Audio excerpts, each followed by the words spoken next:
Good day everyone, I'm Abdul Nites, a third year B.Ed student from Narsu Shaton campus. Today we will talk about Unit 3 from Framework to Practice, the teacher's role in the Philippine curriculum implementation.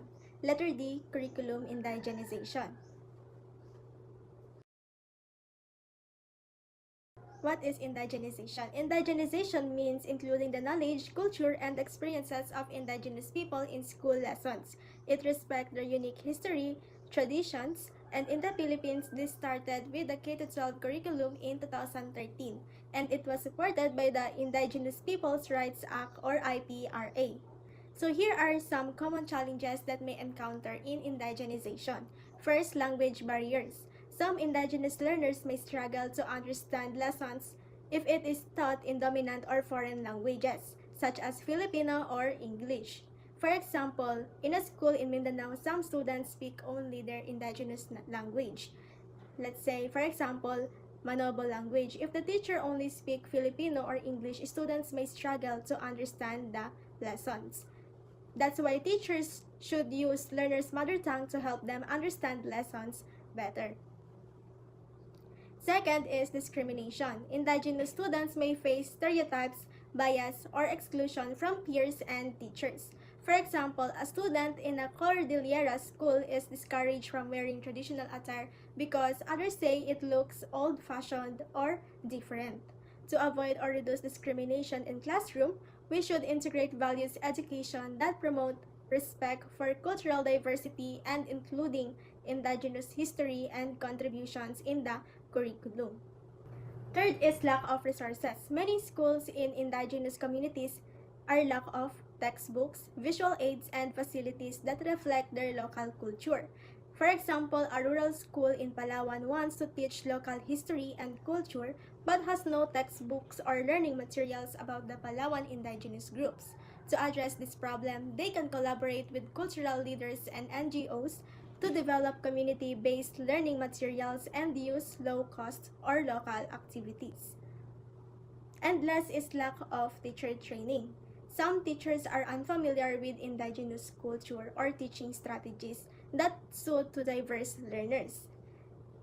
Example, a newly assigned teacher in an Aita community school wants to integrate local culture into her lessons, but she does not know the community's tradition, stories, or customs. She accidentally teaches activities that do not match the community's beliefs, and some parents feel disrespected because the teacher never received training on indigenous culture.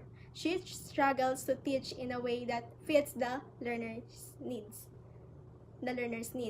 So to improve teachers' readiness in teaching indigenous students, teachers must attend in-service training, seminars, and immersion programs to learn directly from indigenous communities. Now let's proceed to key features of indigenous education. First, passing knowledge through oral tradition. This learning is done through stories, songs, and traditions shared by elders. So for example, elders tell children folk stories about animals that teach moral lessons so that the students can apply those moral lessons in real-life situations. Then second is engaging the whole community. It involves parents, elders, and leaders help in teaching. For example, community members organize workshops to teach weaving or pottery. And another example is when elders visit schools to explain cultural practices. Third is upholding indigenous values. Lessons teach respect, cooperation, and care for nature. For example, schools teach the importance of sharing and fairness. Then fourth, learning through experience. So learners gain skills by doing activities, not just reading. For example, students learn fishing by practicing with experienced fishers. Another example is when children learn weaving by making mats or baskets themselves. And last is strengthening community ties. So education brings people together and creates unity. For example, students work with neighbors in projects like cleaning rivers or farms. In conclusion, indigenization makes education more inclusive by respecting indigenous knowledge, traditions, and values. It preserves culture, empowers indigenous people, and promotes equality in society.